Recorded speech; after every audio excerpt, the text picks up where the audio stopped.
నమస్తే. Welcome to our channel. నేను మీ పద్మావతి. ఈ రోజు మనతో పాటు సీనియర్ జర్నలిస్ట్ భరద్వాజ్ గారు ఉన్నారు. మరి ఆయనతో మాట్లాడి మరిన్ని విషయాలు తెలుసుకుందాం. మీరు కూడా చూసేసేయండి. నమస్కారం సార్. నమస్తే. సార్, చిరంజీవి గారి సూపర్ డూపర్ హిట్స్ మూవీస్ ఎన్నో ఉన్నాయి. మరి అలాంటిది చిరంజీవి గారి సెకండ్ ఇన్నింగ్స్ విషయాల్లోకి వస్తే కనుక ప్రెసెంట్ ఇప్పుడు ఆయనకి అంత చెప్పుకోదగ్గ సినిమాలు ఏమీ కూడా లేవు. ఎప్పుడో లాస్ట్ ఇయర్ సంక్రాంతి సమయాల్లో కొంచెం కలిసి వచ్చి మనకి వాల్తేరు వీరయ్య అనేది ఒక సక్సెస్ కొట్టింది. బట్ ఇప్పుడు చూసుకుంటే చిరంజీవి గారికి మళ్ళీ ఎటువంటి హిట్ కూడా పడవలేదు. మరి ఎందుకని ఇలా చిరంజీవి గారి విషయంలో సెకండ్ ఇన్నింగ్స్ అనేవి కొంచెం వెనకబడుతున్నాయి అంటారు? దీనికి గల కారణాలు ఏమై ఉంటాయి అంటారు సార్? అంటే చిరంజీవి సెకండ్ ఇన్నింగ్స్ ప్రారంభించే టైంకే తెలుగు సినిమా డైనమిక్స్ మారిపోయినాయి. డైనమిక్స్ మారిపోతున్నటువంటి టైంలో ఆయన సెకండ్ ఇన్నింగ్స్ ప్రారంభించాడు. అంటే తెలుగు సినిమా పాన్ ఇండియా లెవెల్కి ఎక్స్పాన్షన్ మోడ్లోకి వెళ్ళింది అప్పుడే. బాహుబలితో మొదలైంది ప్రయత్నం. బాహుబలికి పునాది అంటే బాహుబలి లాంటి సబ్జెక్టులు హ్యాండిల్ చేయగలడా లేడా రాజమౌళి అనేటువంటి ఒక సందేహం ఉంది ప్రపంచానికి. అయితే ఆ సందేహాన్ని నివృత్తి చేయడం కోసం ఆయన మగధీర అనే సినిమా తీశాడు. అంటే మగధీర సినిమా ఒక రకంగా పాస్పోర్ట్ ఆయనకి పాన్ ఇండియా మార్కెట్లోకి. ఆ సినిమా చూపించి నేను ఈ లెవెల్ సినిమా తీయగలను అని చెప్పి మార్కెట్ నుంచి ఆయన ఫండ్స్ రైజ్ చేయగలిగాడు. రైజ్ చేసి బాహుబలి అనే ప్రాజెక్ట్తో ఆయన సక్సెస్ఫుల్గా పాన్ ఇండియా మార్కెట్ ఓపెన్ చేశాడు. ఆ మగధీర సినిమాలో చిరంజీవి గారు కనిపిస్తాడు, ఒక్క క్షణం అలా మెరుస్తాడు అంతే. అది కూడా రామ్ చరణ్ పక్కన ఒక చిన్న డాన్స్ బిట్లో కనిపిస్తాడు. అలా ఆయన రీఎంట్రీకి ఒక రకంగా మోటివేషన్ అక్కడి నుంచి మొదలై సెకండ్ ఇన్నింగ్స్ అనౌన్స్ చేసి ఆయన చేసిన మొదటి సినిమా రీమేక్ కత్తి రీమేక్ చేశాడు ఆయన, ఖైదీ నెంబర్ 150 అనే పేరుతో. అయితే అప్పటికి ఎప్పుడైతే పాన్ ఇండియా మార్కెట్లోకి తెలుగు సినిమా ఎంటర్ అయిందో రీమేకులు చేసే సందర్భం పోయింది. ఎందుకంటే మీరు ఇక్కడ తీసిన సినిమాని చాలా మార్కెట్లలో డబ్బులు చేసుకోవాలి కాబట్టి రీమేక్ సినిమా చేస్తే కుదరదు. రెండోది, రీమేక్ అనేది ఇప్పుడు ఇంటర్నెట్ అవైలబిలిటీ వచ్చిన తర్వాత సినిమా అనౌన్స్ అవ్వగానే పోస్టర్ రిలీజ్ కాగానే రివ్యూలు మొదలవుతున్నాయి. అంటే ఏ సినిమా నుంచి వీళ్ళు రీమేక్ చేస్తున్నారో ఆ ఒరిజినల్ వెర్షన్ దొరుకుతోంది. ఆ ప్రకటన చదవగానే ఫోన్లోకి వెళ్ళిపోయి ఏదో ఒక ప్లాట్ఫామ్ మీద ఆ సినిమాని సంపాదించి డౌన్లోడ్ చేసి చూసేస్తున్నారు. చూసేసి కంపారిజన్లోకి వెళ్ళిపోతున్నారు. ఈ కంపారిజన్ వచ్చిన తర్వాత ఆ సినిమా బతకదు. గతంలో కూడా జరిగింది అది. అంటే ప్రతిసారి దేవదాసు అనే సినిమా కృష్ణ గారు తీశాడు. తీసిన సినిమా అలాగే రిలీజ్ అయి ఉంటే ఎవరు పట్టించుకునేవాళ్ళు కాదు, ఆ సినిమా చూసేవాళ్ళు. కానీ కరెక్ట్గా ఆ సినిమా రిలీజ్ రోజే పాత నాగేశ్వరరావు గారు దేవదాసు కొత్త ప్రింట్లు వేసి రిలీజ్ చేశారు. దాంతో కంపారిజన్ వచ్చి జనాలు కృష్ణ సినిమాని రిజెక్ట్ చేశారు. ఇలాంటి ప్రమాదాలు జరుగుతాయి కంపారిజన్ రావటం వల్ల. అలాంటి సందర్భంలో ఇంటర్నెట్ అవైలబిలిటీ పెరిగిన తర్వాత చిరంజీవి గారి సెకండ్ ఇన్నింగ్స్లో చేసిన పొరపాటు ఏంటంటే రీమేక్ సినిమాల వైపు వెళ్ళాడు ఆయన. కత్తి రీమేక్ అయిపోయిన తర్వాత సైరా అనే ఒక కాస్ట్యూమ్ డ్రామా ట్రై చేశాడు ఆయన.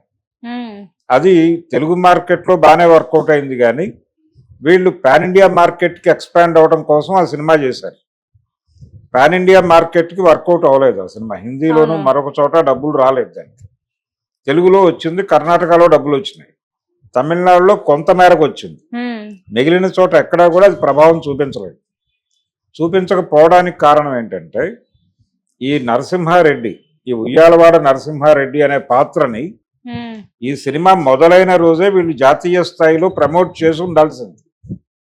హిందీ మార్కెట్లో కూడా దీన్ని ప్రచారం చేసుంటే ఒక స్వతంత్ర సమరయోధుడు ఇలా ఇక్కడ ఉన్నాడు రాయలసీమలో, ఇతని కథ చెప్పబోతున్నారు అనేది అక్కడ మీడియాలో కూడా రాయించి ప్రమోట్ చేయాలి. అక్కడ కూడా దీనికి సంబంధించిన సమావేశాలు సభలు నిర్వహించాలి. ఇది చేసి అప్పుడు ఈ సినిమాని రిలీజ్ చేస్తుంటే కొంతమేరకు వాళ్ళు కూడా చూసుండేవాళ్ళు. వాళ్ళకి ఈ సినిమా ఏమిటో అర్థం కాలేదు. అర్థం కాకపోవడం వలన సినిమా ఎక్కలేదు అక్కడ. అందుకని ప్రమోషనల్ యాక్టివిటీకి సంబంధించిన లోపం వలన వాళ్ళు అనుకున్న టార్గెట్ రీచ్ కాలేదు. దాని తర్వాత ఆయన మరొక రీమేక్ సినిమాయే ఎన్నుకున్నాడు. ఆ రీమేక్ సినిమా గాడ్ ఫాదర్. ఆ గాడ్ ఫాదర్ అనేది ఇబ్బంది పెట్టింది. ఇబ్బంది పెట్టడం అంటే రీమేక్ సినిమాలు వర్కౌట్ అవ్వని టైంలో ఆయన ఎప్పుడైతే గాడ్ ఫాదర్ అన్నాడో వెంటనే జనాలు చూస్తారు ఆ సినిమాని, మోహన్ లాల్ సినిమాని.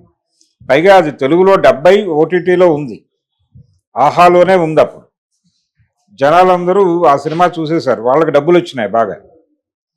ఎప్పుడైతే ఆ సినిమా చూశారో ఆ కంపారిజన్లో ఈ గాడ్ ఫాదర్ని ఎవరు పట్టించుకోలేదు.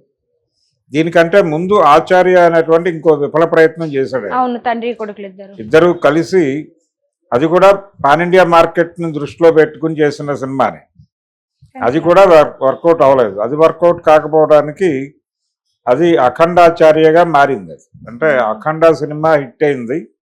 ఆ నేపథ్యంలో ఇది కొంత హైందవ ధర్మం నేపథ్యంలో నడుస్తుంది. ఆ పాదఘట్టం, ఈ గొడవ అంతా ఈయన చేసిన క్యారెక్టర్ ఏమో నక్సలైట్ క్యారెక్టర్ చేయించారు. ఒక టెంపుల్ సిటీకి నక్సలైట్లను రక్షకులుగా మార్చటం అనే కాన్సెప్ట్ జనాలకి జీర్ణం కాలేదు. దాంతో ఆ సినిమా ఫ్లాప్ అయింది. ఇలా అదొక అంటే రాంగ్ ఏరియాలో గేమ్ ఆడే ప్రయత్నం చేసి దెబ్బతిన్నాడు అక్కడ. వీటి తర్వాత వచ్చినటువంటి సినిమా వాల్తేరు వీరయ్య కొంత ఆయనకంటే చిరంజీవి మెరిట్స్ మీద డిజైన్ చేసిన క్యారెక్టర్. ఆయన ఎంటర్టైనింగ్ హీరోయిజం బాగా చేయగలరు, అందుకని ఆ ఏరియాలో ఫోకస్ పెట్టాడు డైరెక్టర్ బాబీ. అది వర్కౌట్ అయింది. రెండవది రవితేజ యాడ్ అవ్వటం ఆ సినిమాకి, ఇవన్నీ కలిసి ఆ సినిమాని ఆ సంవత్సరం పెద్ద సినిమాగా నిలబెట్టింది. అంతే, అదొకటి. ఖైదీ నెంబర్ 150 తర్వాత వాల్తేరు వీరయ్య తప్ప ఆయన చేసిన ఏ ప్రయత్నం కలిసి రాలేదు. భోళా శంకర్, అది వాళ్ళ పిన్ని గారి అబ్బాయితో డైరెక్ట్ చేయించుకున్నాడు ఆయన కావాలని. అతనికి ఒక హిట్ ఇవ్వాలనుకున్నాడు ఆయన. తీరా ఆ సినిమా డిజాస్టర్ అయింది. దాంతో అంటే ఇప్పుడు సీనియర్ డైరెక్టర్లతో చేయటం కన్నా కూడా తనతో సినిమా చేయడానికి ఉత్సాహపడుతున్నటువంటి యంగ్ డైరెక్టర్లకి అవకాశం ఇవ్వాలనుకుంటున్నాడు చిరంజీవి గారు. నిర్ణయం బాగానే ఉంది. ఇప్పుడు ఆ నిర్ణయం మేరకే విశ్వంభర చేస్తున్నాడు వశిష్ఠ డైరెక్షన్లో. అతనికి సినిమా ఇవ్వటం ఏమిటి చిరంజీవి అని చాలామంది మాట్లాడుకున్నారు. అంటే జస్ట్ ఒక సినిమా వయసు ఉంది అతనికి, అంతే. ఒక సినిమా వయసు ఉన్నటువంటి డైరెక్టర్కి ఎందుకు ఇస్తున్నాడు ఈయన అవకాశం? ఇప్పుడు ఆయన తర్వాత ఛాన్సులు ఇవ్వాలనుకుంటున్నటువంటి డైరెక్టర్లు కూడా 3-4 సినిమాల వయసు ఉన్నటువంటి డైరెక్టర్లే. ఎందుకు వీళ్ళ వైపు చూస్తున్నాడు అంటే ఈ జనరేషన్ వాళ్ళు, ఈ జనరేషన్ పీపుల్కి ఏం కావాలో ఆ కంటెంట్తో సినిమాలు తీసి తనని ఈ జనరేషన్లో నిలబెడతారు అనేటువంటి అభిప్రాయంతో ఆయన వీళ్ళ వైపు చూస్తున్నాడు. వీళ్ళేమో చిరంజీవి గారితో సినిమా అంటే అది ఇలా ఉండాలి అలా ఉండాలి అనే భ్రమల్లోకి వెళ్ళి వీళ్ళు వేరే కాన్సెప్ట్లతో సినిమాలు తీసుకెళ్తున్నారు ఆయన దగ్గరికి. అవేమో వర్కౌట్ అవ్వడం లేదు. ఇక్కడ ఒక మిస్ మ్యాచ్ నడుస్తోంది. ఆయన ఇస్తున్నటువంటి స్వేచ్ఛని సద్వినియోగం చేసుకుని ఒక సొంత కథతో, ఒక మంచి కథతో గనక చిరంజీవితో సినిమా చేయగలిగితే, ఆయనకి ఆల్రెడీ పాన్ ఇండియా మార్కెట్ ఉంది గతంలో. అంటే ఆయన హిందీలో 2-3 సినిమాలు చేస్తున్నాడు. గ్యాంగ్ లీడర్ సినిమా అక్కడ రీమేక్ అయింది ఆజ్కా గుండారాజు అనే పేరుతో. ఆ సినిమాకి మంచి డబ్బులే వచ్చాయి. ఇలా కొంత ఆయనకి హిందీ మార్కెట్లో ఆయన తెలుసు. సో ఈయన్ని ప్రాపర్గా కనుక సినిమా తీసి హిందీ మార్కెట్కి ఎక్కిస్తే అక్కడ కూడా డబ్బులు చేసుకునే అవకాశం ఉంది. అందుకని ఆ ప్రయత్నం జరగాలి. ఇప్పుడు ఆ ప్రయత్నంలో భాగంగానే విశ్వంభర చేస్తున్నాడు ఆయన. ఇప్పుడు ఈ విశ్వంభర గనక ప్రాపర్గా వర్కౌట్ అయితే అప్పుడు ఒక రూట్ మ్యాప్ సెట్ అవుతుంది చిరంజీవితో సినిమాలు తీసుకున్న డైరెక్టర్లకి. అది సెట్ అయితే వెళ్ళిపోతారు, లేకపోతే మళ్ళీ ఇబ్బంది. అంటే దాదాపు ఆయన సెకండ్ ఇన్నింగ్స్ మొదలుపెట్టిన తర్వాత కేవలం 2 హిట్లు మాత్రమే ఉన్నాయి అనేటువంటి ఇబ్బంది ఉంది. దీంతో పాటు ఇంకొక గొడవ జరుగుతోంది, మెగా హీరోలకి వరుస ఫ్లాప్లు వస్తున్నాయి అనేది. అంటే ఆచార్య నుంచి భోళా శంకర్ దగ్గర నుంచి లెక్కేసుకుంటే చిరంజీవికి హిట్ లేదు, అలాగే రామ్ చరణ్కి హిట్ లేదు. అంటే ఆయనకి ఆచార్య ఇబ్బంది పెట్టింది, గేమ్ చేంజర్ ఇబ్బంది పెట్టింది. అలాగే నాగబాబు గారి కొడుకు వరుణ్ తేజ్కి కూడా హిట్ లేదు. మొన్న వచ్చినటువంటి సినిమా కూడా ఆడలేదు అది. ఇలా ఎవరికి సక్సెస్ లేవు. సాయి ధరమ్ తేజ్కి కూడా సక్సెస్ లేదు. అంటే దాదాపుగా విరూపాక్ష అనే సినిమా తర్వాత, విరూపాక్ష తర్వాత మెగా కాంపౌండ్ నుంచి వచ్చినటువంటి ఏ ఒక్క సినిమా కూడా ఆడలేదు. ఏమిటి కారణం అనేది ఒక గొడవ జరుగుతోంది. ఆల్రెడీ మెగా ఫ్యాన్స్లో ఇది ఒక డిస్కసివ్ పాయింట్గా మారింది. ఇప్పుడు ఈ సందేహాలన్నిటికీ తెరదించుతూ ఈయనే బాధ్యత తీసుకోవాలి. ఇప్పుడు చిరంజీవి లీడ్ రోల్లోకి రావాలి. వచ్చి విశ్వంభర సినిమాతో ఆయన పాన్ ఇండియా మార్కెట్లో హిట్ కొడితే మళ్ళీ ఈ టోటల్ బ్యాచ్ అంతా హిట్ ట్రాక్ ఎక్కుతుంది అనే నమ్మకంతో అందరూ అటువైపు చూస్తున్నారు. దాంతో ఆ డైరెక్టర్ మీద ప్రెజర్ పెరుగుతుంది.